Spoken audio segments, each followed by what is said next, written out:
तो आज के वीडियो में हम लोगों को पढ़ना है क्लास 10th का जो इकोनॉमिक्स है। चैप्टर का नाम है डेवलपमेंट और इसके 3 पार्ट ऑलरेडी बन चुके हैं। यह है 4th पार्ट और आज के पार्ट में हमको जो पढ़ना है उसका नाम है एवरेज इनकम, यानी एवरेज इनकम हम कैसे निकालते हैं। इस पेज पर सिर्फ उसी को समझाया गया है। तो आइए देखते हैं इस पेज पर लिखा क्या है। While average are useful for comparison they also hide disparities. While मतलब जबकि, एवरेज माने औसत, आर मतलब है, यूजफुल मतलब उपयोगी, फॉर कंपैरिजन मतलब तुलना करने के लिए। यानी यदि हमको तुलना करना है तो उसके लिए एवरेज निकालना बहुत यूजफुल होता है, जरूरी होता है। लेकिन आगे लिखा है दे आल्सो हाइड डिस्पैरिटीज, लेकिन जब हम तुलना करते हैं तो कुछ अंतर जो होते हैं दो चीजों के बीच में वो छुप जाते हैं। हाइड माने छुप जाना, डिस्पैरिटीज मतलब उनके बीच जो डिफरेंस है उसको बोलते हैं डिस्पैरिटी और उसी को बहुवचन कर दिया है डिस्पैरिटीज।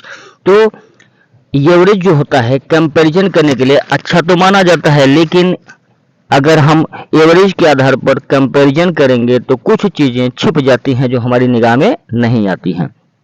अब आइए पैसेज को पढ़ते हैं। फॉर एग्जाम्पल, उदाहरण के लिए, लेट अस कंसिडर, आइए सोचते हैं, 2 कंट्रीज, 2 देशों के बारे में।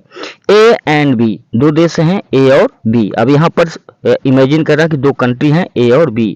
For the sake of simplicity, इसको और आसान बनाने के लिए, यानी for the sake of simplicity मतलब और आसान समझने के लिए या बनाने के लिए, वी हैव अज्यूम्ड, हमने मान लिया, अज्यूम मीन्स इमेजिन कर लेना, मान लेना, that they have only 5 citizen. अब हमने कल्पना कर ली कि दोनों देशों में 5-5 लोग रहते हैं।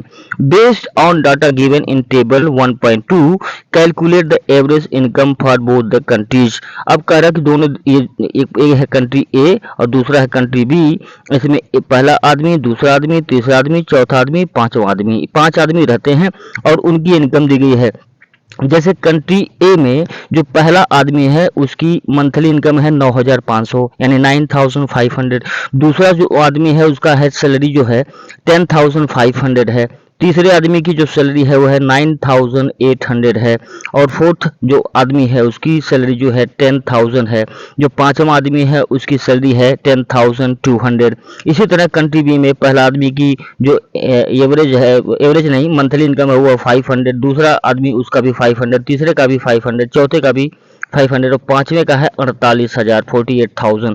अब हमको एवरेज निकालना है। तो एवरेज कैसे निकालेंगे आप करिएगा, ये आप सब टोटल ऐड कर लीजिएगा, इनको जोड़ लीजिएगा और इसको डिवाइड कर दीजिएगा 5 से, जो आएगा वही उसकी एवरेज इनकम होगी। इसी तरह कंट्री बी में ये जितनी इनकम है पांचों आदमियों की, इसको सब आपको ऐड करना है और फिर इसको भी डिवाइड करना कितने से, 5 से, यानी टोटल इनकम को हमको डिवाइड करना है टोटल पॉपुलेशन से, यानी उस देश में जितने लोग रहते हैं उनकी सारी जो कमाई है, इनकम है, उसको हम जोड़ेंगे और फिर उसको उसकी टोटल पॉपुलेशन से भाग दे देंगे और जो निकलेगा वही हमारी एवरेज इनकम होगी। अब यहाँ देखते हैं नीचे क्या लिखा है। अब इसमें दिया है, will you be equally happy to live in both these countries. अगर आप नागरिक होते और आपसे कहा जाता कि आप किस कंट्री में रहना पसंद करेंगे, ए में या बी में, तो आप किस कंट्री में रहना पसंद करेंगे, ये सवाल पूछा गया है। आर बोथ इक्वली डेवलप्ड, आपको क्या लगता है कि दोनों देश क्या बराबर रूप से डेवलप्ड हैं। परहैप्स शायद, सम ऑफ अस, हम में से कुछ, may like to live in country B, हम में से हो सकता है कुछ लोग कहें कि नहीं मुझे कंट्री बी में रहना है। If we are assured of being its 5th citizen, लेकिन हम बी कंट्री में रहना तभी पसंद करेंगे जब हमारी इनकम कितनी हो, 48,000 हो। अदरवाइज फिर क्या होगा, but if it is a lottery that decide our citizenship number, then perhaps most of us will prefer to live in country A। लेकिन यदि लॉटरी के द्वारा निकाला जाए किसी आदमी का कि वो किस देश में रहेगा, तो हर आदमी पसंद करेगा कि वह कंट्री ए में रहे। जैसे मैं फिर से समझा दूं, आप यहाँ देख रहे हैं कि सबसे ज़्यादा इनकम इस आदमी की है 48,000 और इसकी इस देश के बाकी 4 आदमियों की इनकम कितनी है, 500। अगर आपसे कहा जाए कि आप किस देश में रहना पसंद करेंगे, तो आप कहेंगे मुझे कंट्री बी में रहना है, लेकिन मैं ये 5वां आदमी बनना पसंद करूंगा जिसकी इनकम सबसे अधिक है। लेकिन मैं कहूँ कि यदि लॉटरी से निकाला जाए किसी आदमी को कि वो ए में रहेगा बी में रहेगा, तो बहुत सारे लोग सोचेंगे कि उनका ए वाले कंट्री में हो जाए। क्यों, क्योंकि ए वाले कंट्री में जो एवरेज इनकम है लगभग, देखिए लगभग बराबर है सबकी, थोड़ी बहुत अंतर है, और यहाँ सिक्योरिटी भी है, तो ऐसा इसीलिए है। आगे देखते हैं क्या लिखा पैसेज में। इवन दो, यद्यपि both countries have identical average income, दोनों कंट्रियों की जो इनकम हो कैसी है, आइडेंटिकल। आइडेंटिकल क्या होता है, जब दो चीजें समान होती हैं, समरूप होती हैं, उसको बोलते हैं आइडेंटिकल। आइडेंटिकल की मीनिंग होती है समरूप, यानी एक समान होना। तो क्योंकि दोनों कंट्रियों की जो इनकम है वो लगभग आइडेंटिकल है, वही बात यहाँ लिखी गई है। Average income, country is preferred, लोग कंट्री ए में रहना पसंद करेंगे, because it has more equitable distribution, क्योंकि यहाँ जो इनकम का डिस्ट्रीब्यूशन है लोगों के बीच में वो लगभग समान है। यहाँ समान नहीं है, यहाँ देखिए 3 आदमियों को 4 आदमियों को 500 है, लेकिन पांचों की बहुत ज़्यादा है। तो यहाँ जो है इनकम का डिस्ट्रीब्यूशन वो इक्वल नहीं है, इसीलिए लोग किस कंट्री में रहना पसंद करेंगे, कंट्री ए में रहना पसंद करेंगे। In this country people are neither very rich not extremely poor, क्योंकि इस कंट्री में न तो लोग बहुत गरीब हैं और ना ही बहुत अमीर हैं। दूसरे कंट्री में देखिए क्या है, ये आदमी बहुत अमीर है लेकिन ये बाकी 4 गरीब हैं। ये बात ऊपर वाले कंट्री के बारे में नहीं कही जा सकती है, वही चीज यहाँ पर लिखी गई है। आगे देते हैं, on the other hand most citizen in country B are poor and 1 person is extremely rich. ये मैं आपको ऑलरेडी बता चुका हूँ कि कंट्री बी में 4 लोग गरीब हैं और 5वां बहुत ही अमीर है, एक्सट्रीमली रिच है। एक्सट्रीमली रिच मतलब बहुत ही अमीर। Hence while average income is useful for comparison, it does not tell us how this income is distributed among people. इसलिए बताया गया है कि एवरेज इनकम अच्छी चीज तो है, लेकिन इसमें एक चीज नहीं बताई जाती है। क्या नहीं बताई जाती है, कि इनकम का डिस्ट्रीब्यूशन कैसे हुआ है। अब यहाँ जो एवरेज इनकम निकलेगी उससे हमको ये नहीं पता चलेगा कि यहाँ 4 आदमी 500 पाते हैं और 5वां आदमी 48,000 पा रहा। क्यों, क्योंकि एवरेज निकालने के बाद इनका इनका इनका इनका इनका सेम हो जाएगा। एवरेज का मतलब जब 5 लोग हैं तो पांचों को जब सेम हो जाएगा उसी को बोलते हैं एवरेज इनकम। अब आइए हम लोग बढ़ते हैं अगले पेज पर, और यहाँ कुछ क्वेश्चन दिए हैं, इन क्वेश्चन को आपको घर पे करना है। मैं क्वेश्चन आपको पढ़ के बता दे रहा हूँ क्वेश्चन क्या क्या दिया गया है। पहला क्वेश्चन दिया है, give 3 example where an average is use for comparing situation. इसमें दिया है 3 एग्जाम्पल दीजिए जहां एवरेज को यूज किया जाता है, किसके लिए, सिचुएशन को। तो आप देख लीजिए, आपके स्कूल में स्टूडेंट्स का एवरेज निकाला जाता है कि बच्चे का एवरेज मार्क्स कितना है, तो वहाँ होता है। कंट्रीज के बीच में निकाला जाता है, स्पोर्ट में निकाला जाता है, जो प्रोफेशनल कंपनियां होती हैं, इंडस्ट्रियल कंपनी होती हैं, उनका निकाला जाता है कि कितना ग्रोथ हुआ है, वो भी एवरेज में ही निकाला जाता है। तो 3 एग्जाम्पल आप सोच के लिखिए। मैंने बता दिया 3 एग्जाम्पल कौन कौन है, इंडस्ट्री में होता है, स्कूल में होता है यानी एकेडमी में होता है, देशों के बीच में भी होता है डेवलपमेंट को लेकर। तो आप 3 एग्जाम्पल बता सकते हैं आसानी से। अगला है, why do you think average income is an important criterion for development. अब पूरा जो इसके पहले के 2 पेज है वो इसी क्वेश्चन पे आधारित है कि आपको क्यों लगता है कि एवरेज इनकम क्या है, इम्पोर्टेंट क्राइटेरिया है, महत्वपूर्ण सिद्धांत है फॉर डेवलपमेंट, विकास के लिए। अब ऊपर के जितने पेज हैं, जितना मैंने अंडरलाइन कराया है एवरेज इनकम को लेकर, वो आप यहाँ लिख सकते हैं। वही लाइन लिखना है जो मैंने आपसे लिखवाया है, जो मैंने आपको बताया है वीडियो में कि इसको अंडरलाइन करिए। तीसरा क्वेश्चन, बिसाइज साइज पर capita income, besides size of per capita income what other property of income is important in comparing 2 और मोर सोसाइटीज। इसमें दिया है कि पर कैपिटा इनकम यानी एवरेज इनकम के अलावा कौन कौन सी चीजें हैं जो काउंट की जाती हैं जब 2 चीजों की तुलना की जाती है 2 सोसाइटी की। तो मैंने आपको बताया था कि बेटर अपॉर्चुनिटी मिलनी चाहिए, सिक्योरिटी मिलनी चाहिए, हेल्थ मिलना चाहिए, एजुकेशन मिलना चाहिए। मैंने अंडरलाइन कर करके आपको बताया था कि ये वाला पार्ट जहां मैंने इसे बॉक्स करके बताया था कि ये इंपॉर्टेंट है,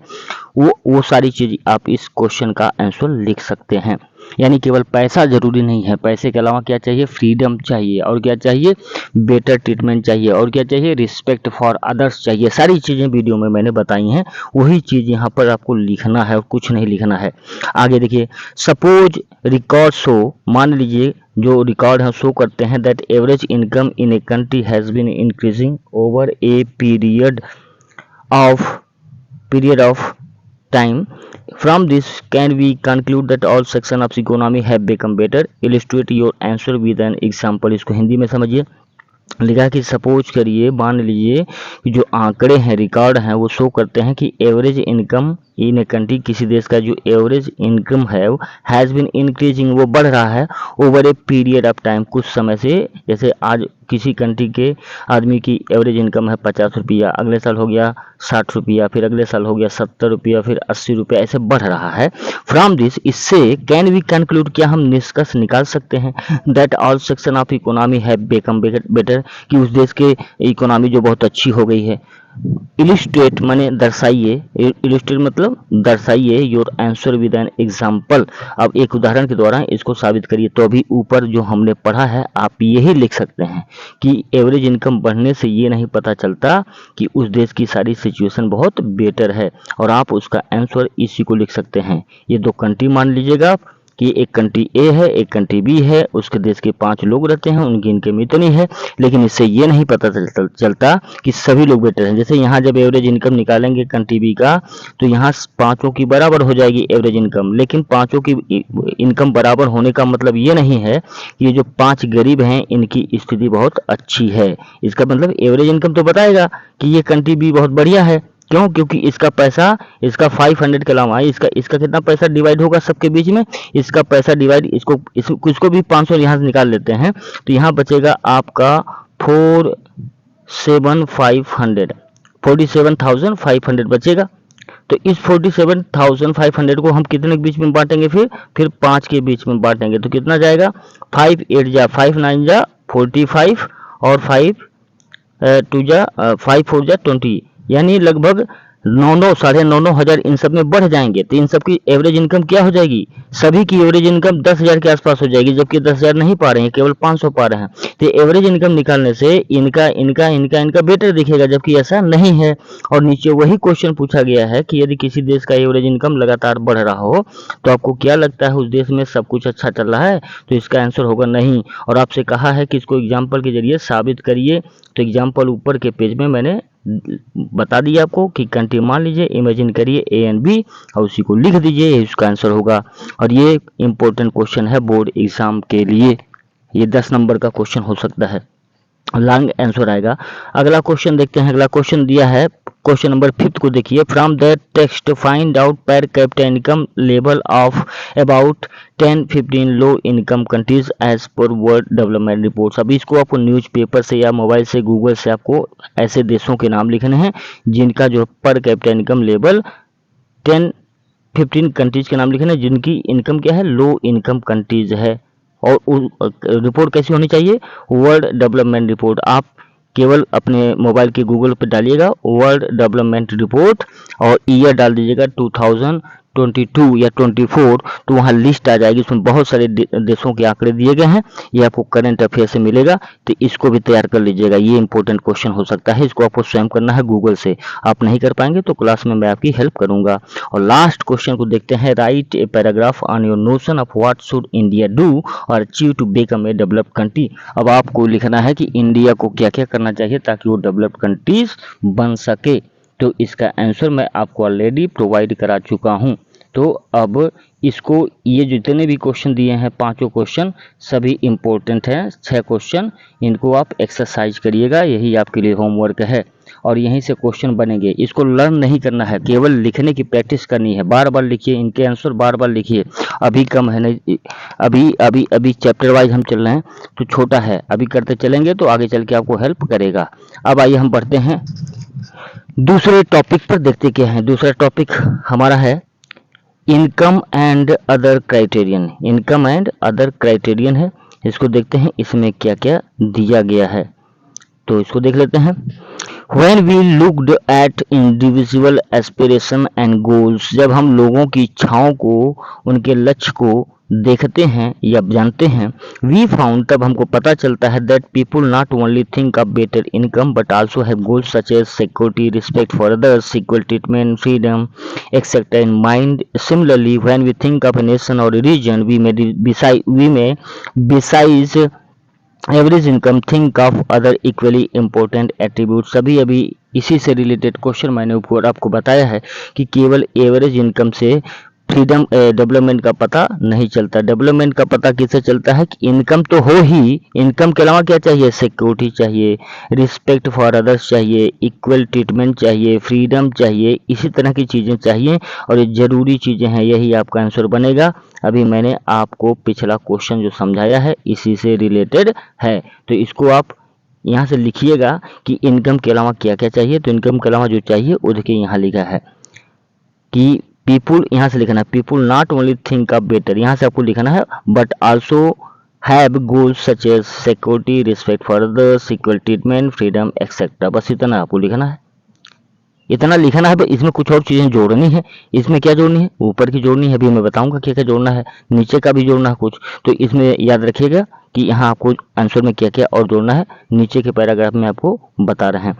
तो अब आते हैं नीचे वाले पैराग्राफ पे। नीचे वाले पैराग्राफ में क्या लिखा है, नीचे वाले पैराग्राफ में लिखा है what could these attributes be, ये क्या हो सकते हैं। एट्रीब्यूट्स का मतलब होता है और चीजें, कारण भी होता है इसका मतलब, लेकिन यहाँ पूछा है कि इसके अलावा what could be these attribute be, क्या क्या चाहिए हमको। तो यहाँ पर फिर आ गया है लेट अस एग्जामिन, आइए हम परीक्षण करते हैं या देखते हैं दिस थ्रू एन एग्जाम्पल, एक एग्जाम्पल के जरिए हम इसको फिर से देखते हैं। तो क्या है, टेबल 1.3 गिव्स पर capita income of Haryana, Kerala and Bihar. अब इसके नीचे भी एक टेबल दिया गया है जिसमें 3 स्टेट को कंपेयर किया गया है। कौन कौन से स्टेट हैं, हरियाणा, केरला और बिहार। एक्चुअली दीज फिगर और not per capita net state domestic product at current price for 2018-19। इसमें जो आंकड़े दिए गए हैं वो 2018-19 के हैं। अभी देखते हैं, नीचे चार्ट दिया गया उसको देखेंगे अभी हम। Let us ignore what this complicated term exactly mean. अब हम एक कहा है जो बुक में लिखा है कि इस बात को भूल जाइए कि ये लिखा क्या है, per capita net state domestic product, ये आपकी समझ में नहीं आएगा कि है क्या चीज। तो यहाँ पर वही लिखा है कि इसको भी भूल जाइए, क्योंकि ये क्या है, कॉम्प्लिकेटेड टर्म है, बहुत कठिन एक शब्दावली है जो आपकी समझ में नहीं आएगी। तो इसीलिए यहाँ बुक में खुद कह रहा है कि इसको भूल जाइए, और मैं भी अभी आपको इसको नहीं समझाऊंगा, आगे के चैप्टर में आएगा तो वहां समझाएंगे। रफली, मोटे तौर पर, रफली मतलब मोटे तौर पर देखा जाए, we can take it to be part of per capita income of the state. ये कि कुछ है नहीं, जो ऊपर ये कठिन वर्ड लिखा है कुछ नहीं है, बस किस जो एवरेज इनकम होता है उसी का एक पार्ट है। एवरेज इनकम में कई पार्ट होते हैं, उसी का एक पार्ट ये है जो कठिन शब्द लिखा हुआ है।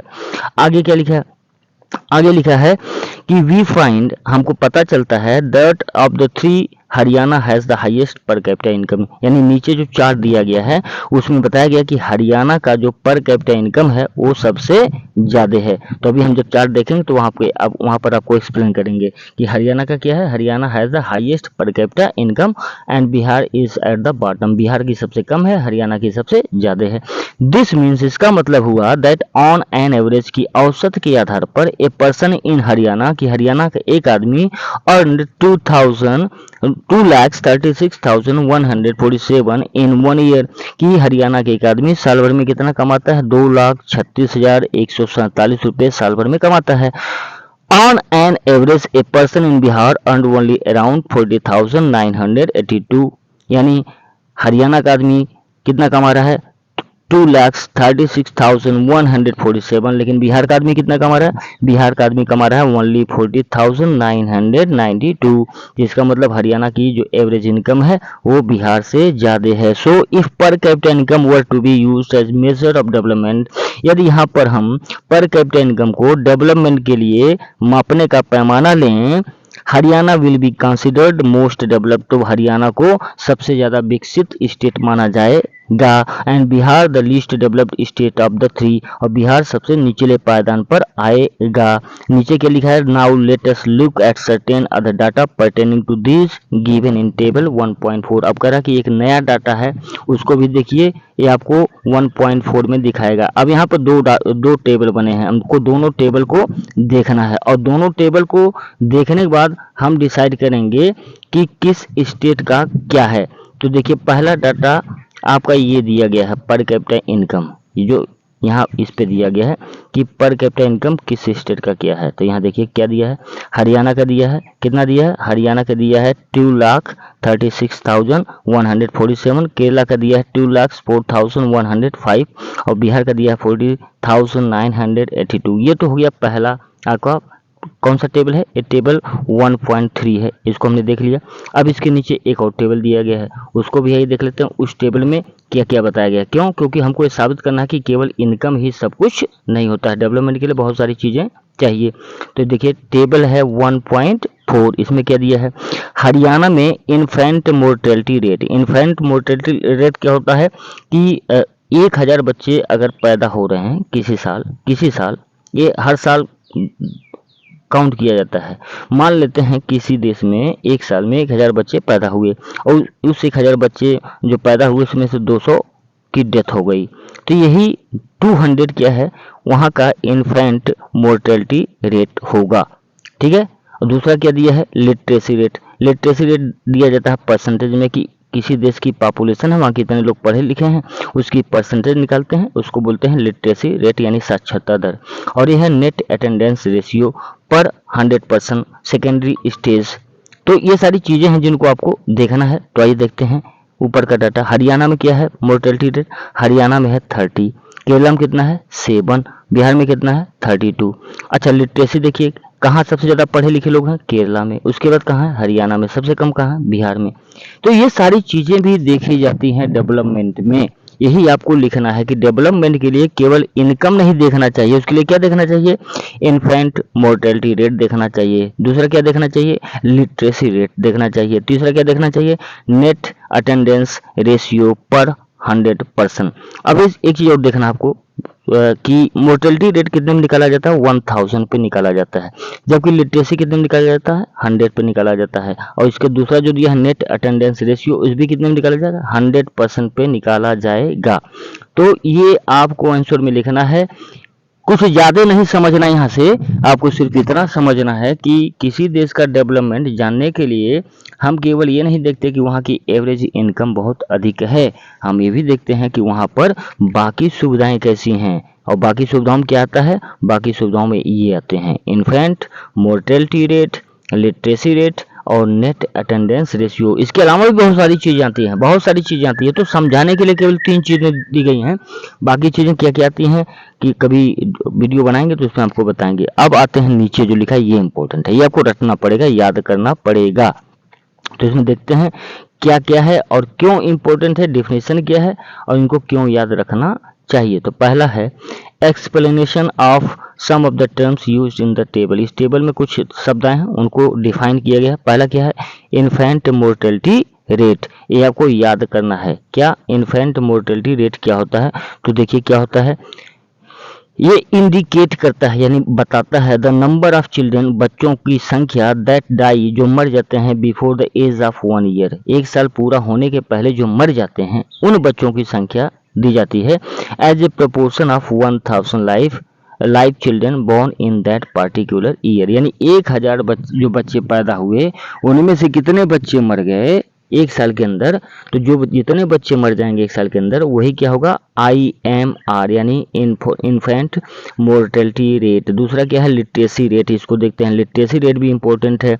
लिटरेसी रेट को कहते हैं measure the proportion of literate population in A 7 and above age group. 7 साल के जितने भी लोग हैं, 7 वर्ष के ऊपर के जितने भी लोग हैं, उनमें से कितने लोग हैं जो पढ़े लिखे हैं, उनका परसेंटेज निकाला जाता है पॉपुलेशन के आधार पर। तो ये भी, ये नहीं इंपॉर्टेंट है लिटरेसी वाला, लेकिन ये VIP इंपॉर्टेंट है, IMR। तीसरा है नेट अटेंडेंस रेशियो। ये क्या है? Is the total number of children of age group 14 and 15 years attending school as a percentage of total number of children in the same age group. ये कह रहा कि ये टोटल नंबर है किनका? बच्चों का। कितने ग्रुप के?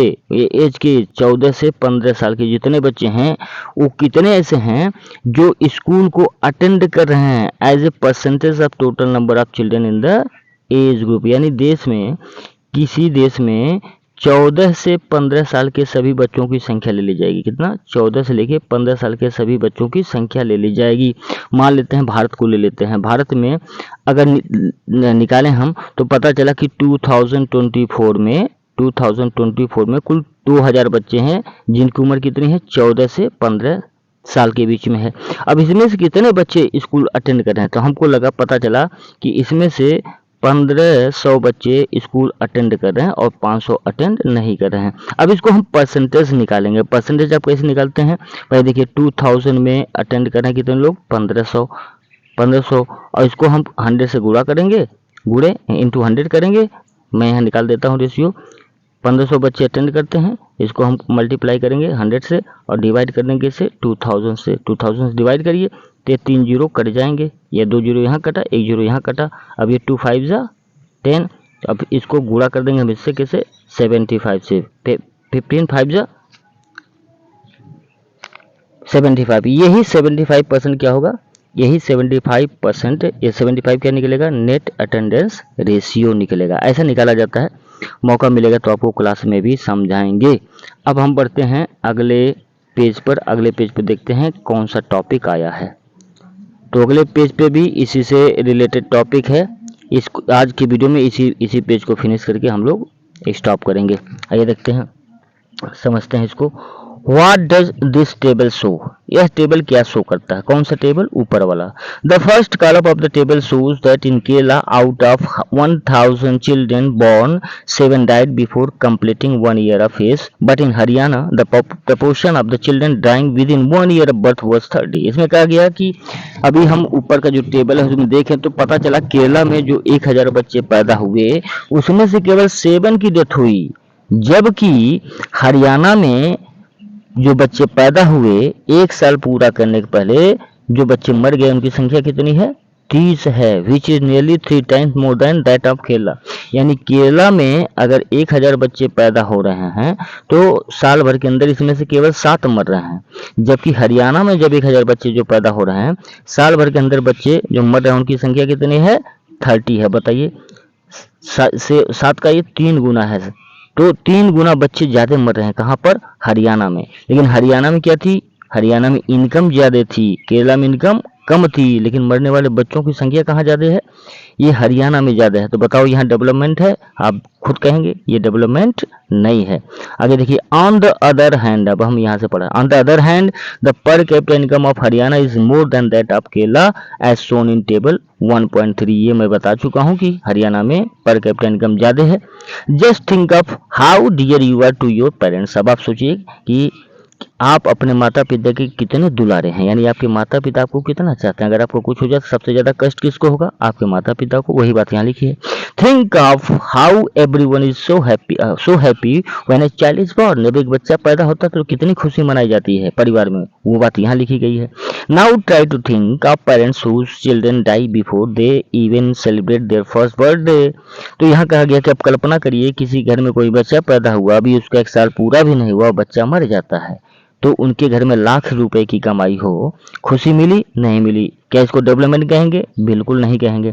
How painful it must be, कितना दुखदाई होगा ये, टू दीज पेरेंट्स, इन माता पिता के लिए। किन माता पिता के लिए? जिनके बच्चे पैदा हुए लेकिन साल भर जिंदा नहीं रहे और मर गए, तो उन माता पिता को कितना दुख होता होगा। Next, note the year to which this data pertains. अब ये डाटा भी नोट कर लीजिए किस साल का है। इट इज 2018, ये 2018 का डाटा है जो ऊपर दिया गया है।